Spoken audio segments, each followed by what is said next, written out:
On this episode of the Late Night Startup Show, we are speaking with Buzz Busbee of ABETTERBUZZ Brand Goods, a culture inspired by urban and royal adventure. And right off the bat, they're giving you guys a coupon code. If you go to their website at ABETTERBUZZBrandGoods.com, you can use coupon code ABB10 and get 10% off of your order. But first, we'd like to thank our sponsors, RCR Video Marketing Group, an Atlanta-based video production company creating compelling content to fast forward your business, and Amazon UPCbarcodes.com. If you're new to selling products on Amazon and realize you need barcodes, check out Amazon UPCbarcodes.com. All of their barcodes are GS1 certified, and they are the #1 source for UPC and EAN barcodes. And you can use coupon code RCR Video on any purchase and get 10% off of your order. Let's get into the show.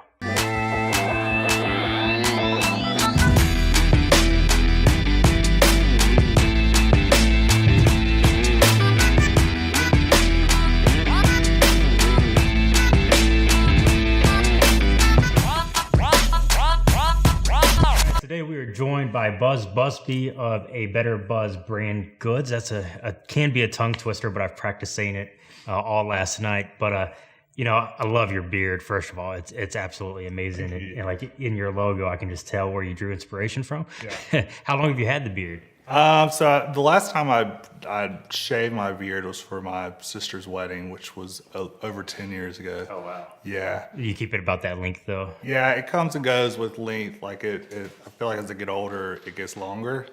But I'll shape it up every now and then. But it's kind of a part of me now. I'm afraid to see what's underneath there. That's how I am now. I keep it about this length and just try to get it shaped up about once a month. But I don't know how I would look without it at this point. And obviously I don't have the hair on top, so I got to keep something on my face. Right.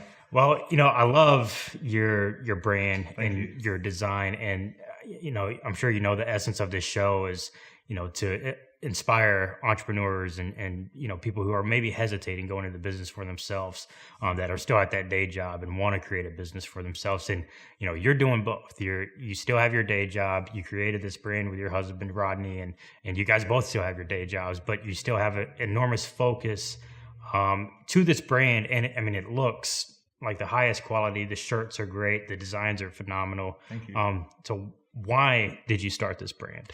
Well, the main reason we started this brand was I felt like there was an absence in the clothes that I knew that I liked.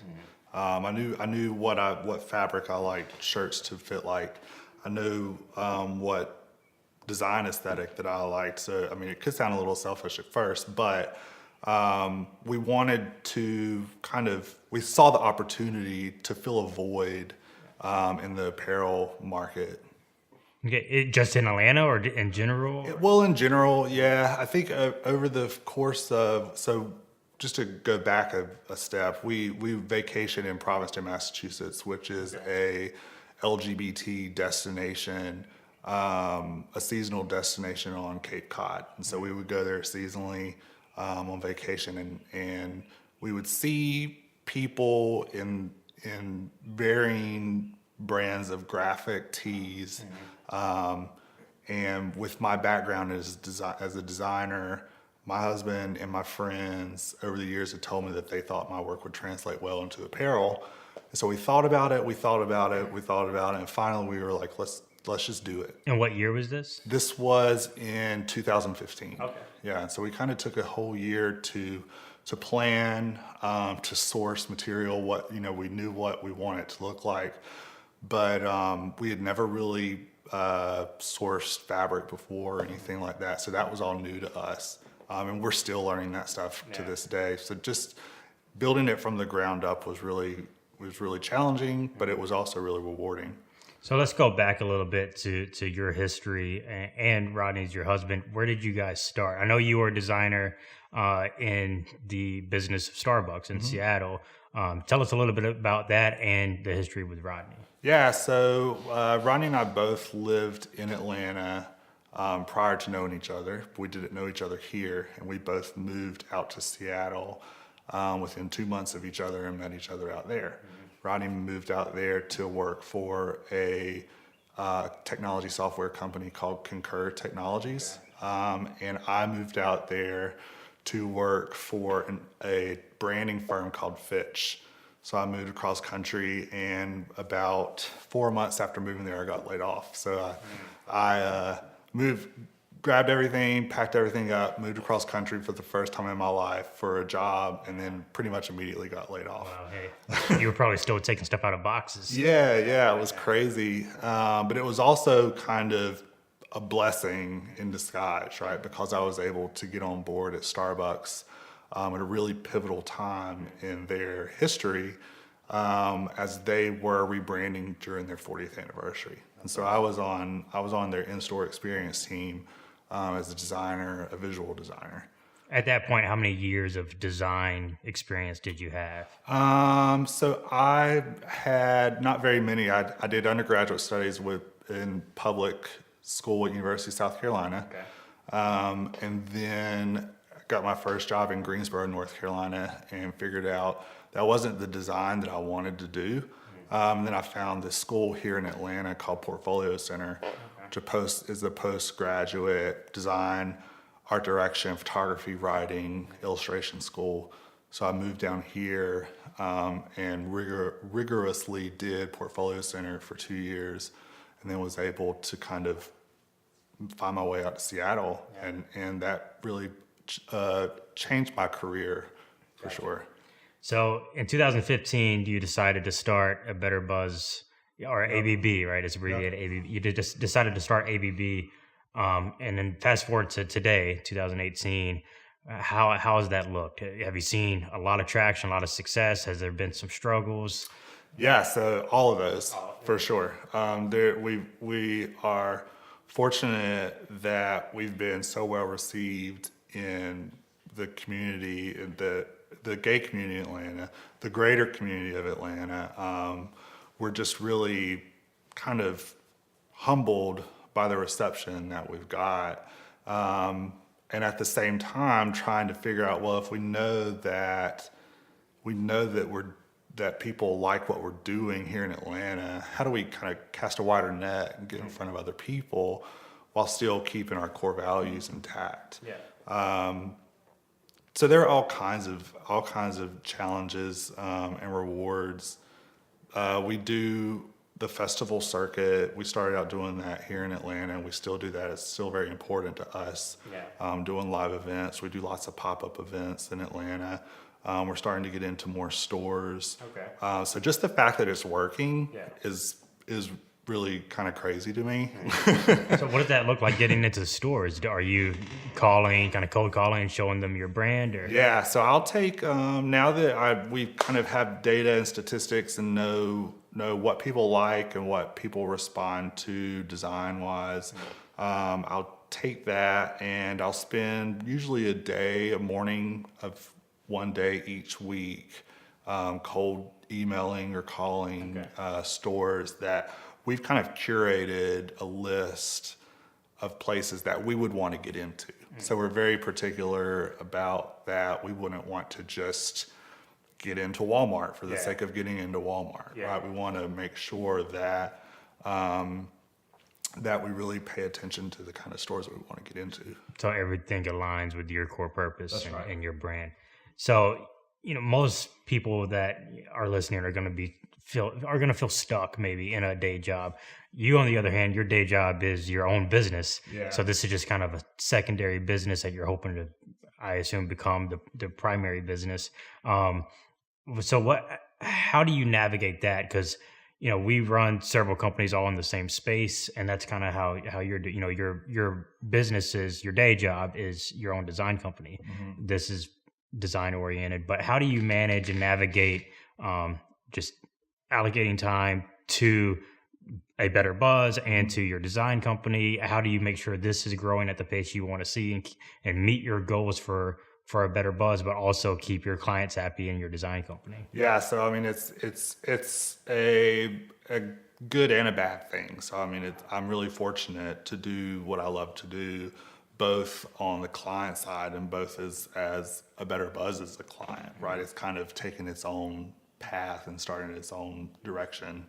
But a lot of times, I mean, it's working on client stuff during the day and doing a lot of this stuff at night.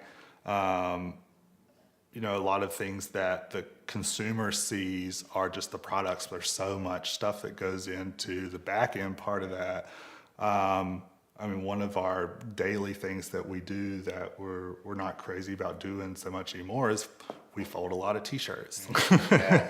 And it's just necessary, right? It's just part of the process. We get a lot of help from our friends. I mean, it's just two of us that kind of captain the ship.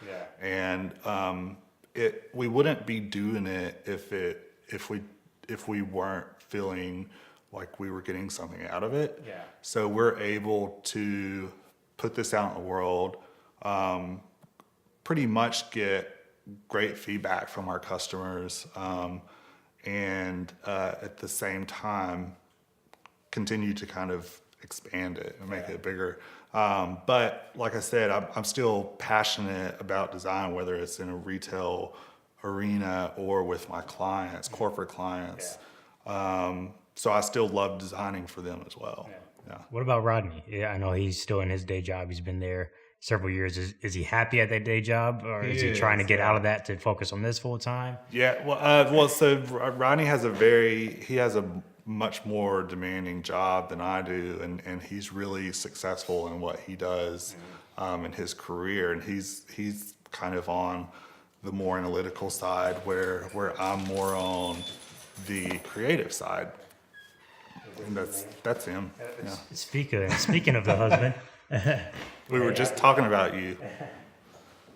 Are you ready to jump into the hot seat? No. I gotta talk to the man about the backyard. Gotcha. But he's very successful in what he's done, and he was able to kind of build his career over the last 20 years or so.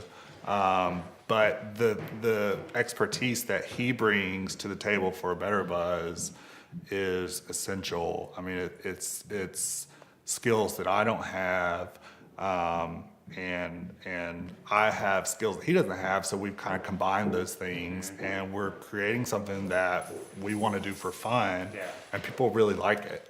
Yeah, that's awesome. Yeah. Well, I've been talking to a lot of entrepreneurs, and a lot of the people that I have been talking to, they have, a partnership. There's someone that's focused on the creative and someone that has more of the business skills to that. How important is delegating that partner? How important is it to have someone to play in both worlds and kind of to stay in their lane? And my secondary question to that, how important is it to focus and build on culture? Yeah, so to answer your first question, it's essential to us, and it's a lesson that I'm learning myself. It's kind of delegate work to other people, kind of let other people help you out or help me out. It's something that I'm not great at, but I'm trying to get better at doing. Rodney helps a ton. We have our friends that help us a lot. And then culture, to answer your second question, culture is probably the most important thing in our company. We're trying to create a culture that people feel good to be a part of. We're not, we kind of pride ourselves on being inclusive and not exclusive. So we're not a luxury brand. And that's really important to us. We want to be accessible to everybody. We want everybody to be able to feel a part of it. Yeah. Well, I imagine there's a lot of designers. I mean, we were talking before we started filming about, it's if you're designing your own products, it's so difficult. You can just nitpick and just be so harsh on yourself and look at your design. So, to some designers that may be in the audience, at what point do you say, look, I just got to let go. I just got to put this stuff out there. This is what I want to create. I want to create the spaceman with the helmet, or what the shirt you have on now, and just put it out there and see how that is going to be received. Trying to get at design is something that if you're doing it yourself, you can be incredibly critical, and that could hold you back in a way. So how do you get past that feeling of being overly critical in your own design? Yeah, so I think one of the important things with that is just to take the leap, right? Just to do it. I feel like one of the ethos things that we talk about is to plan while we're doing things, right? We want to just get things out in the world. But a lot of times when I'm designing graphics for our brand, which is one of the toughest things that I can do is design for myself, it's a lot easier for me to design for other people. One of the toughest things that I'm having to kind of cope with are things that designs that I think that are going to be really good aren't necessarily what everybody else likes, right? So a lot of the designs that have gained traction in our collection are things that I was maybe less excited about at first. And that's really interesting, just to gauge with our consumer and our customer and people that we're trying to attract, is that everybody's different, right? But we do always go back to kind of our core aesthetic, our core idea of our brand, and that's really kind of bold design. One of our brand taglines is to live bold. We don't use a lot of texture with our designs. So a lot of times you'll see apparel companies that put a lot of texture on their graphics to kind of make them look worn, where we kind of embrace the process of printmaking. So all of our stuff is screen printed. We don't do really any kind of direct to garment printing. And that's because we really want the process of the printing to come through. So we kind of let the design and while you wear your shirts, the more you wear it and wash it, that's going to kind of let that life and character come out of it. Yeah, I know you mentioned screen printing. I know that can be kind of expensive. Which brings me to say this: how important is budgeting? I know you're using the money that you and Rodney are making in your day jobs and your other business to fund this as of now.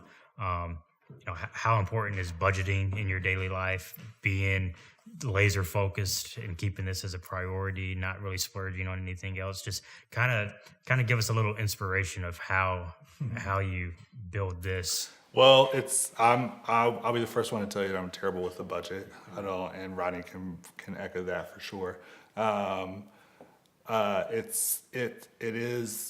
It's been an exercise to help us budget in that, but also to help us for our daily life.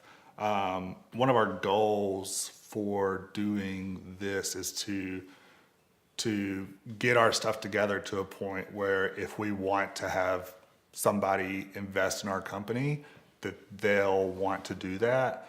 But at the same time, we are allowing the brand to kind of generate its own expense, right? Mm-hmm. And one of the things I love about what you guys are doing is, even being so young and early starting out, you're still putting a focus on giving back. Yeah. I know each sale you're giving to nonprofits, the Lost and Found Youth. That's something I think is super important for people to do, is to always have that giving mentality, even when you're first starting out. I know sometimes it's hard when you see sales start rolling in, you just want to kind of take it and hold it all in. But just speak into a little bit of how kind of having that open hand mentality plays into the overall success of the business and you as an individual. Yeah, so you're talking about our Live Bold program, and that's something that's baked into our business plan and is very important to us. It's just important to us as design. It's just important to us as sourcing really nice fabric to wear. And that's that we give $1 back of every purchase, whether it's made on our website, at a festival, at a store, wherever. We give $1 back of your purchase that you make to Lost and Found Youth, which is an Atlanta nonprofit working to end homelessness for LGBTQ youth. And it's just, it kind of partners and coincides with the way that both of us were raised, that we were both kind of raised by our parents to give back, and to, when you're able to give back to other people that need it, then that will kind of come back to you tenfold. Yeah, I always say you can't, receive anything with a closed fist. You have to have your hand open to let things go out, to give back in order to receive. And I think that's a super important mentality to have. Like I said, even being so young, even first starting out as an entrepreneur and a business owner, if giving is more important than receiving any accolades, money, whatever. So that brings me to this point, which is kind of hard to talk about. I feel like people who created their business with the idea of we're going to give back a little bit to this cause or to this organization, I feel like sometimes that's just a marketing ploy. So how are you fighting that off? I mean, I sincerely believe that you guys are giving back because out of the kindness of your hearts. But I know there's some people that I think, I hate to say it, it's just a money grabbing marketing ploy. How do you make sure that your brand doesn't come off like that? Well, that's a really good point. I agree with you 100%. I think a lot of people do that for putting it out there and having people, it's like a shiny object, right? And people say, oh, look at the good that they're doing. Lost and Found, for our personal friends of ours, the man who owns it, Rick Westbrook, and his husband, John Jeffrey, are very close friends of ours. And we approach them. We don't just know them, we're friends with them, and we socialize with them. We run around the same groups of friends that they do. And they're a very fortunate nonprofit here in the city, and that's because they do good work. But for us, and how do we kind of keep that authentic, is we have that personal relationship with them, right? And we have a pop-up that's upcoming where we'll kind of partner with them. So it's kind of a 3-tiered thing. We release products. And for this particular pop-up, we're going to be having it at Wolf's, which is a gay sports bar in Midtown. Okay. And so we both partner up with each other to make it a benefit for Lost and Found. And so it's bringing people together to socialize. It builds that strength and community, which is really important for us. It also does get exposure for us, but it's really important for us to give back and help not only this organization, but to help our friends. That's awesome. Like you said, that kind of goes into the word of mouth marketing and exposure, which leads me to get a little more practical. How do you market ABB? Is it pure social media, website? What's your strategy behind marketing this brand? Well, that goes back into the budget thing. I mean, we're only able to give so much of our daily earnings, and the earnings from A Better Buzz back into marketing is extremely important. But we're fortunate that we are kind of building a culture where people are promoting for us. I mean, we're at the same time that we're promoting ourselves through social media. I mean, our biggest promotional outlets are social media. It's Facebook and Instagram. And are you paying for ads? Or sometimes we do, yeah. So I for the first couple of years, it was placing ads on Facebook and Instagram for the exposure, just so people would know who we are. Because there's a ton of people that don't even know who we are. It's just, I feel like there's so many things that come through my feed every day that I've never heard about. So it's just really hard to keep up with it all. So it's also an exercise in staying relevant and just getting in front of people's face. But yeah, we do pay for Facebook ads. We pay for Instagram ads. We also try and post as much as possible. We encourage our customers to post pictures of themselves in their A Better Buzz gear. And that goes back into building the culture as well, because it makes them feel good about themselves. It kind of builds their confidence, builds a sense of community, but it's also a way for us to kind of promote ourselves. So what's one experience, or what's been the biggest obstacle so far in building a better buzz? It can be anything, but I try to ask this question as much as possible because I think a lot of value can be taken from it. And it's something that can be relatable to any business. It's kind of a broad stroke question, but maybe one specific experience that maybe you thought it was just going to completely knock you off your feet. And how did you fight through that? I think that would be just growing. I mean, honestly, the design is there. We could do that all day. We have design down. We have our story that we want to tell, and that's our main drive for our creative, is the story that we're telling. We're repping our city. We're repping Atlanta. We're repping the gay community. But our biggest challenge so far is to kind of harness all that and say, okay, we know that we have this thing that's kind of special within the Atlanta community. How do we take that and present it to other communities in a way that they get the same experience, right? It's almost, how do we multiply ourselves and put ourselves in different places and kind of replicate this thing, right? And still make it feel, I mean, when it comes down to it, we're a small shop, we're a small production, and that's what people like about us, right? We're not like cranking stuff out like crazy. We're taking the time to really think about the story that we want to tell, think about the products that we want to put out.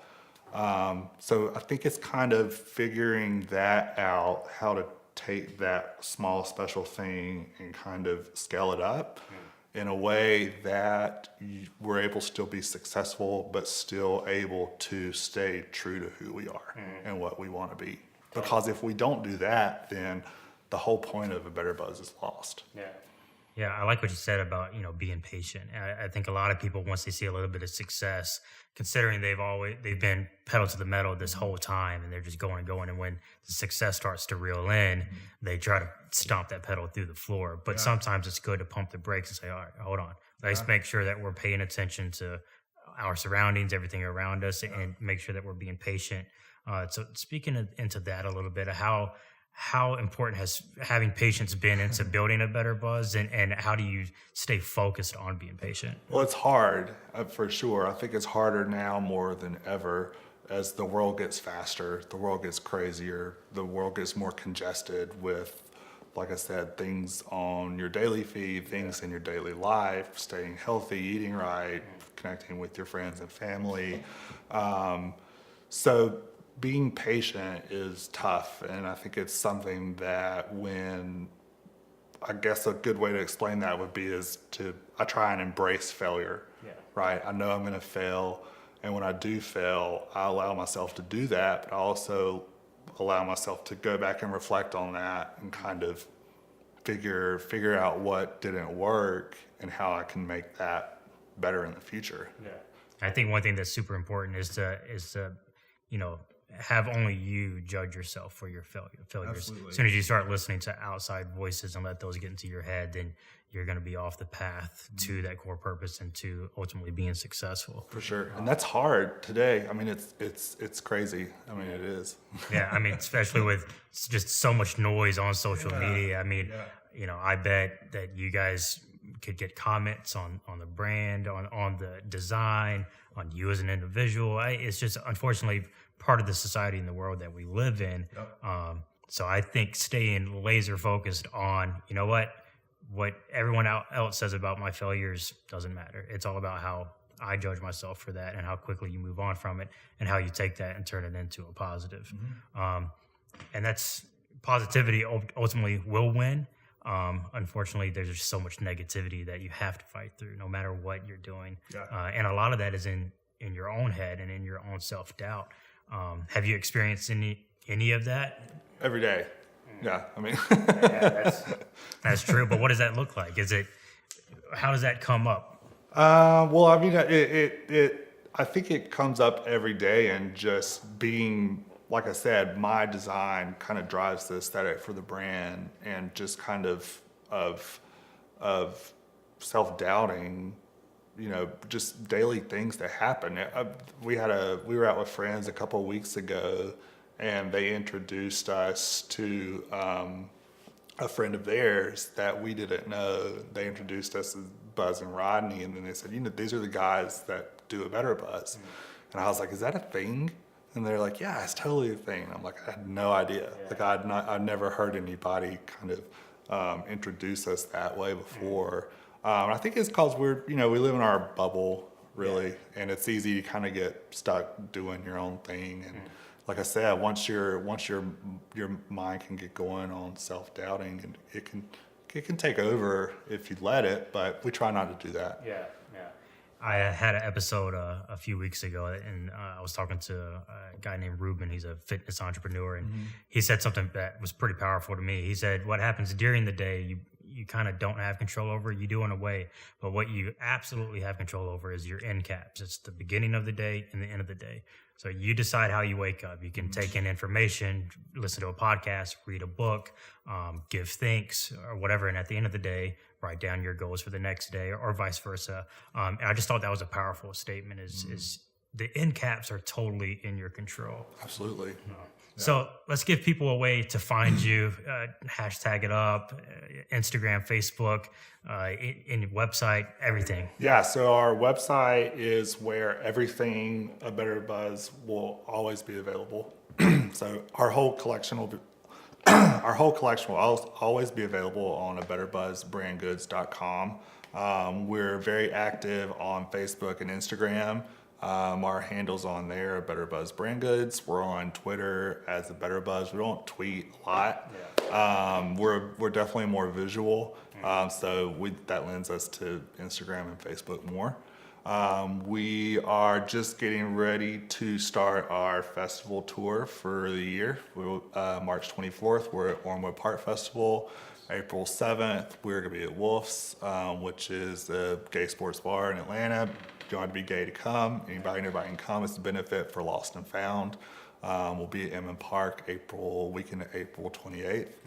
And it just kind of goes on from there. Awesome. And all that information is on the website, I assume. Yep.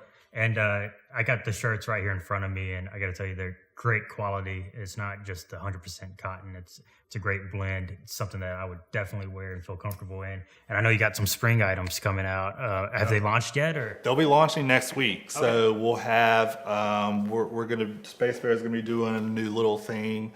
We'll have a new bear design and tank top, and we'll have a new camp shirt as well. Awesome. Well, I would love to keep this relationship going. Get coffee, once a month or something, and just talk business and personal. That would be absolutely amazing. Yeah, that'd be fantastic. I love what you guys are doing, and I think we all get better from helping each other out. Totally.